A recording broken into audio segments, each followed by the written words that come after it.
Chama cha Jubilee kimerejea kwa kishindo kwenye ulingo wa siasa.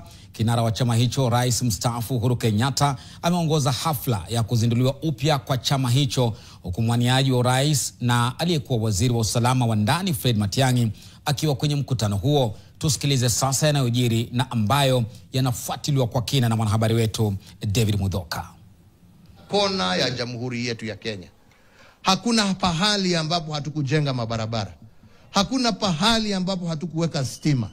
Hakuna pahali ambapo watoto walikuwa wanasemekana wamekosa kuenda shule kwa sababu hawana karo. Watoto wetu wote, primary na secondary, walikuwa wanasoma kila pahali Kenya hii yetu.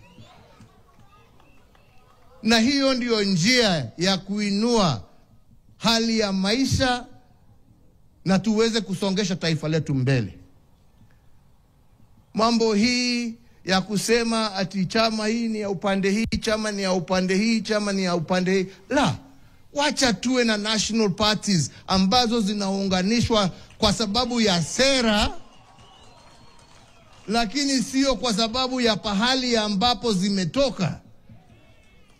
Hakuna sababu ya nyinyi kama wana Jubilee kuchagua mtu kutoka kila kona yeyote ya Kenya. Haja ni nyinyi mjue ya kwamba huyo mmechagua ni mtu ambaye atajitolea kutendea Wakenya wote pahali popote walipo kwa haki, bila kupora na bila kutenga mtu yeyote. That is the only thing that is important. Sio mtu ametoka wapi ama umezaliwa wapi.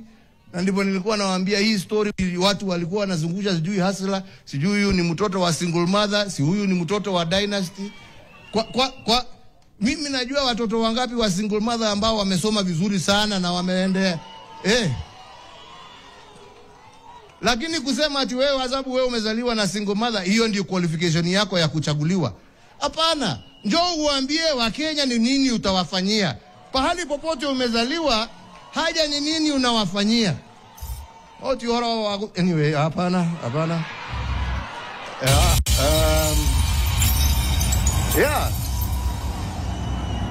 Kila mtoto, uwe umezaliwa kwa nyumba ya matope, uwe umezaliwa kwa nyumba ya dhahabu, kila mtu ako na nafasi ya kuongoza taifa hili letu la Kenya. Haja ni apatiwe nafasi.